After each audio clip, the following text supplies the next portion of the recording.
ജനുവരി മാസം തലശ്ശേരിയിൽ നടന്ന മാലമോഷണ കേസിന്റെ അന്വേഷണ ഉദ്യോഗസ്ഥൻ SI PP രൂപേഷ് പേരളത്തെ ഭാര്യ വീട്ടിലെത്തിയതായിരുന്നു. അപ്പോഴാണ് കേസിലെ പ്രതികളായ 3 തമിഴ് നാടോടി സ്ത്രീകളെ യാദൃശ്ചികമായി കണ്ടത്.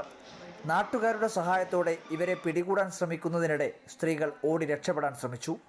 യൂണിഫോമിലല്ലാത്ത പോലീസ് ഉദ്യോഗസ്ഥന് വനിതകളായ പ്രതികളെ പിടികൂടാൻ കഴിഞ്ഞില്ല. സ്കൂളിലേക്ക് പോകുന്നതിനിടെ സംഭവം ശ്രദ്ധയിൽപ്പെട്ട വിദ്യാർത്ഥിനികൾ പ്രതികളെ വളഞ്ഞിട്ട് പിടിച്ചു.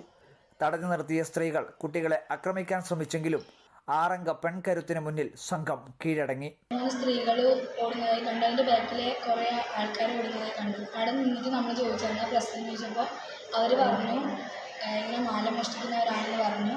പിന്നെ നമ്മളൊന്നും നോക്കിയില്ല, അന്നേരം തന്നെ പോയി പിടിച്ച് പിന്നെ കമ്പനിയിലെ ദിനേശ് ബ്യൂട്ടി കമ്പനിയിലെ ചേച്ചിമാരൊക്കെ വന്ന് പിടിച്ച് ആണുങ്ങളൊക്കെ കൂടിയെന്ന് നമ്മളൊക്കെ പിടിച്ച് അവിടെ SI സാറാണെന്ന് നമുക്ക് അറിയില്ലായിരുന്നു.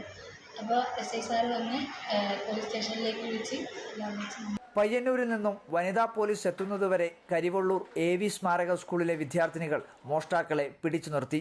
ഇവരുടെ സഹായം ഇല്ലായിരുന്നെങ്കിൽ കുറ്റവാളികൾ രക്ഷപ്പെടുമായിരുന്നു. എന്തായാലും നാടിനും നാട്ടുകാർക്കും അഭിമാനമായി മാറിയ ഈ കുട്ടി പോലീസുകാർക്കിരിക്കട്ടെ ഒരു സല്യൂട്ട്. മാതൃഭൂമി ന്യൂസ്, കണ്ണൂർ.